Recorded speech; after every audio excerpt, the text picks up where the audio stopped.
Welcome to Power Up, the podcast that uncovers the unique challenges women leaders face today.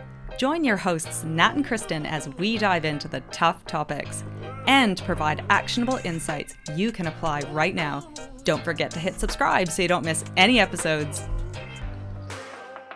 We are going through a pretty wild ride at the moment as a world. We have things like the pushback against diversity, equity, and inclusion. We're trying to decide if we go back to the office or we stay fully remote. What we would consider one-way door decisions that organizations need to make about whether they get on board or otherwise with some of these global trends. And that means if you are a worker today, you will most likely find yourself on any one of them or any number of other things out of alignment with your company or team.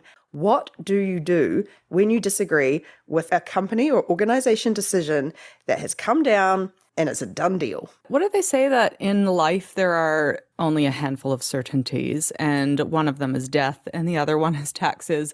But I think the other one is change. There is a certainty in life that change is inevitable, and it's happening, well, actually at a much faster pace than ever before, eh? Do you think that's probably a hilarious sign of how old that quote is, that it probably came about in a time where change wasn't certain? That you would be like working in your farm your whole life, you would marry someone else in your village. I've been watching Game of Thrones. I know what it was like. Actually, they had a lot of change. Well, you certainly ended up being loyal to your organization and worked for one organization for your entire life. And that's just not even a thing nowadays. And in fact, it benefits both sides because an organization, it means that you can constantly change the people on your team, the direction that you're going, the strategies that you're having. But equally, as a worker, it means that you have choice and you can change. I'm going to put aside my feelings on some of the values and principles stuff, because I've seen some organizations respond to, like, for example, DE&I changes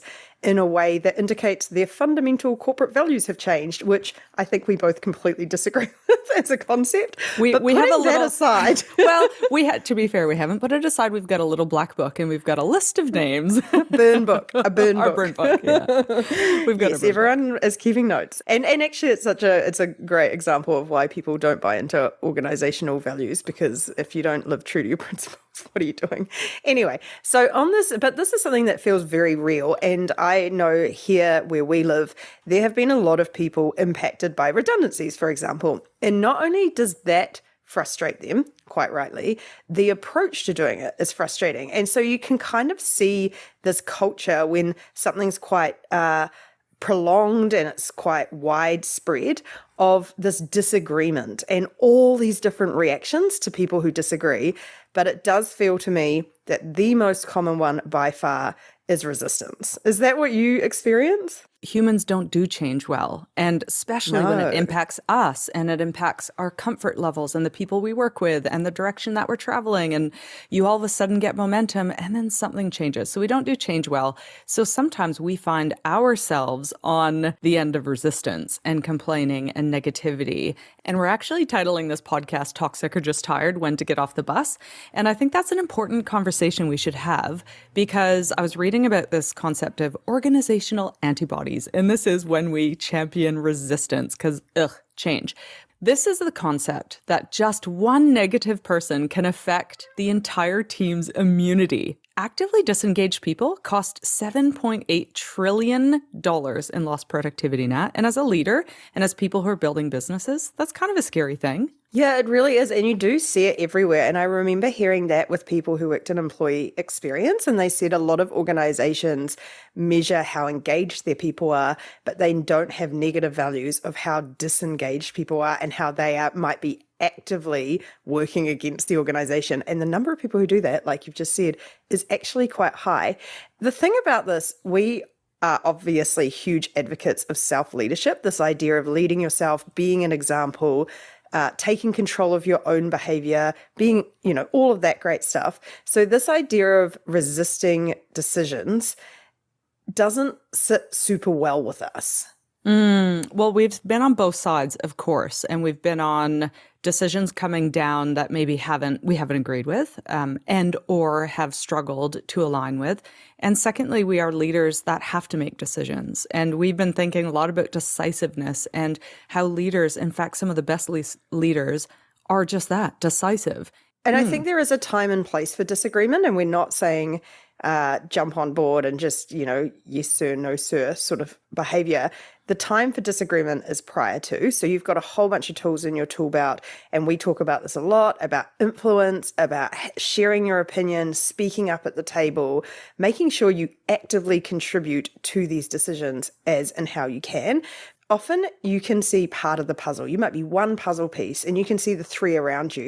And as you get further up, you might see half the puzzle. And then right at senior levels, you see the whole puzzle. So if you're just looking at the two puzzle pieces around you, some decisions can look completely irrational. And then, but from a different perspective, weighing up all the puzzle pieces, it makes total sense. And it may not. And this is the other thing I think we sometimes get tricked into. It probably isn't a perfect decision. Like, I think a lot of leaders acknowledge that most of the decisions they make are made without enough time or enough information. But the worst case is staying still. So no one actually really does expect it to be perfect. Relatively early in my career, where a CEO was fired due to indecisiveness, because there is this idea of decision debt, and it is that prolonged indecision can actually harm an organization far more than the not perfect decision. So that was quite an interesting concept. And I remember a CEO was fired due to indecision, and someone came in and he spoke to the group of us that were left. A whole bunch of people were let go at the same time. And he just said, "You will know me as a leader who will make decisions. It might not always be the best decision or the most perfect decision, but I will make decisions." And I found that reassuring in a way at that age. And I was young and I thought, here's someone who is gonna just take control and take action. And I found, as someone who has a bias to action, I was really reassured by that. Well, and often the decision has to be made. So we've all experienced COVID. When the world was shutting down, leaders had to make decisions and that was a classic case of not enough time, not enough information. They didn't know what a pandemic was going to look like. They didn't know how long it was going to last. They didn't know how fast it would spread. All of those factors were known unknowns, and then there was a whole bunch of unknown unknowns. So they had to make a call. Are we going to send people home? Are we going to let them buy their own home equipment? Are we going to put into place these policies?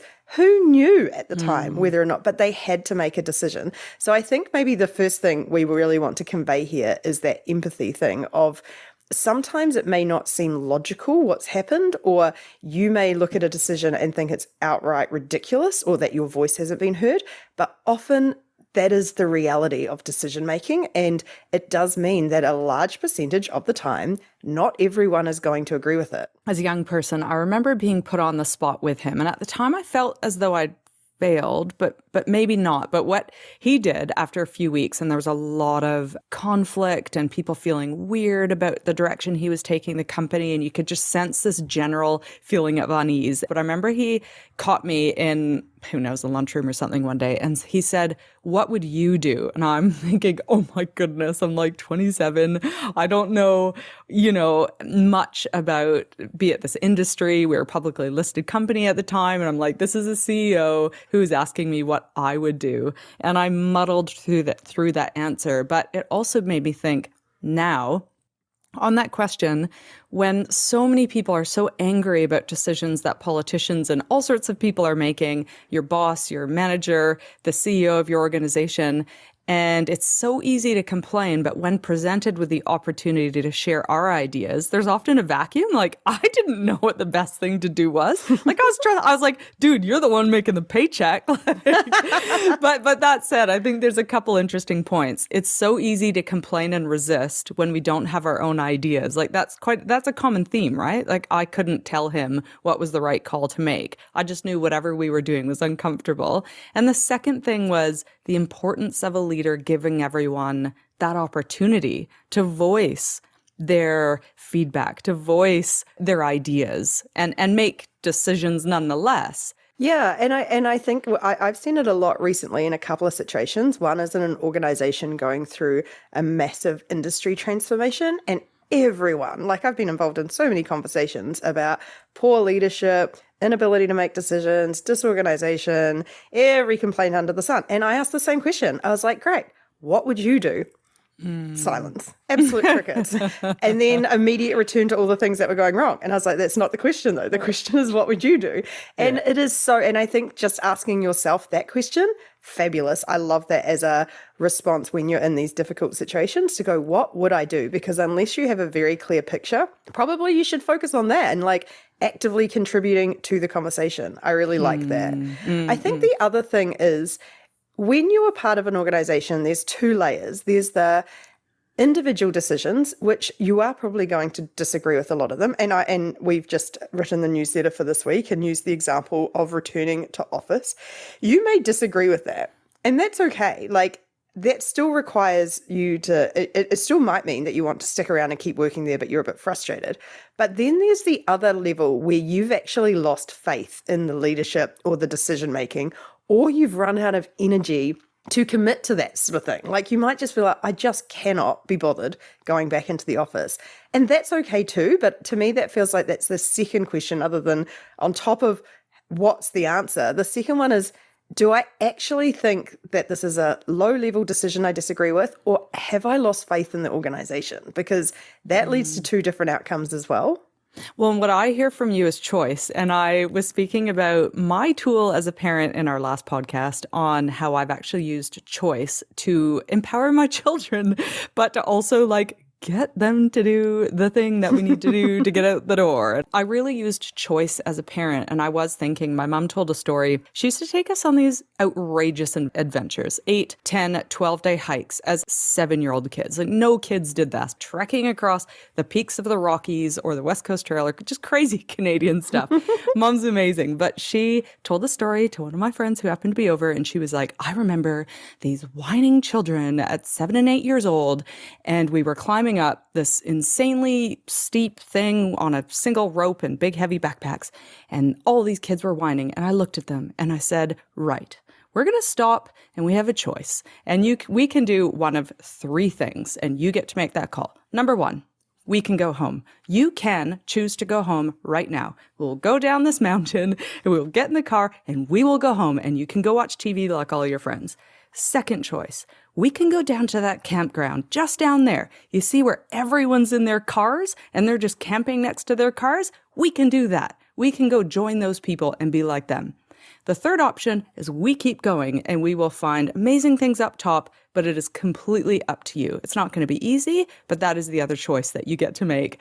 And we always were like, fine, we'll keep going to the top. But I think it's the same thing. We have choice, and we can use those tools. Like, we can choose to keep climbing to the top, not knowing what is on the way. Yes, the path might be a little bit difficult, but I think that's your word of the year, Nat, is exceptional. And Mom embedded that in us. Like, she was like, this path will be exceptional. So if you want to do that path, let's go do that. Or those are your exit ramps. Go do that. Just make a choice. Yeah, I really love that. And I think I love the choice thing of realizing, because we've covered this before as well, that idea of we often resort to complaining when we feel powerless, and we often forget we have choices, that no one is forcing us to stay. And that's why I think that line between, is it the organization I've lost faith in, or do I just not like this decision, is quite an important question. But then let's say if you don't like the organization, you've lost faith, that is where we have to talk about leaving, because you absolutely have the power to leave. It may not be, we're not pro rage quitting. It might just be starting a 6-month plan to think about what's next for yourself, getting job hunting fit, all of that stuff. But if you stay, and this is the trap we often see people stuck in, you stay, you resist, and you become, what did you say, toxic or tired? Well, it's toxic and tired. Toxic and tired, and you become an organizational antibody. Like, you will infect others, which is it won't be good for anyone. It won't be good for your reputation either. And I was thinking about why people stay. And there's this really common psychological thing that we humans have is, number one, we feel stuck. And there's this sunk cost fallacy where it's like, I've been at this company for 3 years, so I can't leave now. Or I've spent 6 years getting this degree, so I can't do this. I have to stay in this field. Or look at all these relationships I've built, or all this time that's wasted. I think there's this fallacy that the investment we've made is wasted, when in fact, it is what it is. It's been amazing. And we can then take a minute, regroup, join Power Suit, and we can help you with that next step, right? Yeah. So I think that's a great thing to think about if you've really lost faith. And I think a lot of people, if you're one of those organizations that's rolling back their DE&I strategy and has changed their principles, I think that is a reasonably good thing to consider. If that is something that is so far against your values and you've lost faith in the organization for pivoting on what they claimed to be their principles, fair. But let's say you stay. And this is a thing, I saw this great example researching for this topic this week. And it was an example of someone who worked in a warehouse. They were quite junior in this warehouse and they'd set it up and they kept running out of room. So one of the managers came in and said, we keep running out of room. How about we rearrange the warehouse in order to create more space? The two people working in the warehouse immediately resisted. They disagreed because they were going to have to be the ones changing around the whole warehouse, and that felt really hard. The manager on top of them disagreed because they were the one to design the original warehouse, and so they felt like it was a threat to their idea. And then this other person said, I'm not sure if this is going to work, and I'm going to try. I'm going to give it a shot. And that is what is referred to as disagree and commit, which I just think is such a powerful tool for organizations. Even it's in the word organization. We are organized around ideas and projects and tasks and work. And disagree and resist blows up that organization. Whereas if you're part of a team and you disagree, but you get on board anyway, you can often find, unlike the top of the mountain that your mum forced you up, there may not be a guaranteed upside. It actually might not be the right outcome, and that's okay.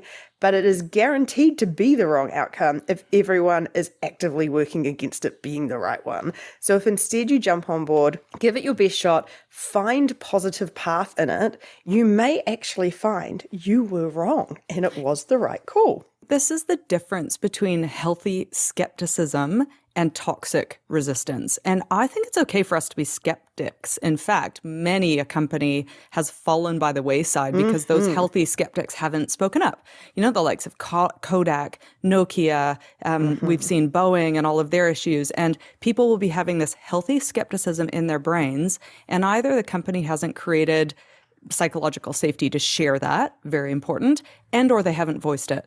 And so I think that's important. But when it turns to toxic resistance, that's, again, why this is kind of titled Toxic or Tired. Is it time to get off the bus? And on buses, Nat, have you ever used this get on the bus term at all? And do you know where it comes from? I thought you were going to say, have you ever been on a bus? In fact, I'm going to jump on one in an hour or so. AKA the loser cruiser. We're all about busing. No. Kristen is too posh to bus. I remember you used to refer to this in a culture context of the culture car. Do you remember that? Yes. Of this idea of we hire, we fire, we build our company around this car. This car is who we are. And if people want to get in the car, they're welcome. But people are also allowed to get out of the car with no hard feelings if they don't want to be in our car / bus. Yes. Now we've downgraded from a car to a bus. Now we're bootstrapping.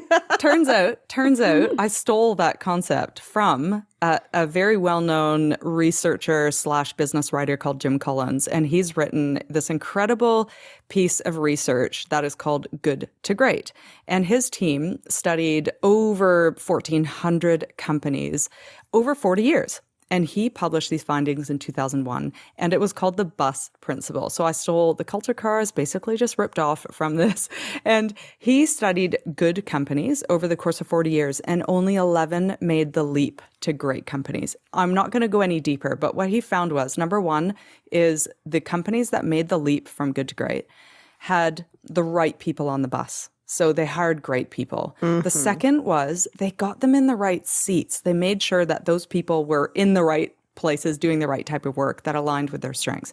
And then the final thing was great companies let go of the people or invited them to get off that were no longer meant to be on that bus or chose not to be on that bus. They allowed them to exit gracefully. And then only then did the organizations drive the bus where they needed to go. It is so, I just keep seeing it all day, every day at the moment because it is a tough time. There is a lot of tough things happening, but it is so easy to fall into that trap of working against the company or organization that is paying you to do a job and you become the toxic one. So I love that idea of getting off the bus gracefully or staying on it because often there is so much joy to be found in a decision moving forward. And we tend to sometimes think we have it all sorted on day one. I'm actually going to use a terrible metaphor here, but it is sort of like menopause. Perimenopause is very different from the moment of menopause, which is very different from the post-menopause. And perimenopause is your pre-decision making. That is the robust debate time. That is where you have to speak up, where you need those diverse opinions, where you collect all the inputs to make it a good decision. And then that moment of decision making is just a moment. Like, that's it. And then after that, your strategy does need to change. Like, no more relitigating, no more, like, that time has passed. I heard it referred to this morning as the meeting after the meeting. Like, you have the meeting, the decision's made, everyone speaks, and then someone immediately organizes the post-meeting to complain and to say, oh, actually, what I actually thought was this, which should have been brought up in the initial meeting, but wasn't. Like, that environment, not cool. It really doesn't help anyone. Yeah. Well, firstly, I appreciate your tie-in to menopause. That I do, as someone experiencing perimenopause, I really do genuinely feel heard, and I appreciate that. But something came to mind when you were chatting about that, and I think this is where the tool of curiosity is so powerful, because this is, and the what if and the power of positivity. Like, what if everything went right? And what if this was the right decision? And let's see what I can learn doing this, even if you're like, I'm pretty sure, again, healthy skepticism, pretty sure we tried this before, it didn't work. You know, the what if and the curiosity, I think hone those tools. Super, super, super powerful. Yeah, and I remember doing that when we were acquired at our last startup, and there was a lot of decisions I didn't agree with. And I really did try and get on board. Like, I changed the way I interacted with different people. I created different ceremonies around how we shared information. I did a whole bunch of stuff in this idea of maybe this is the right path. And who am I to challenge it after the decision has been made?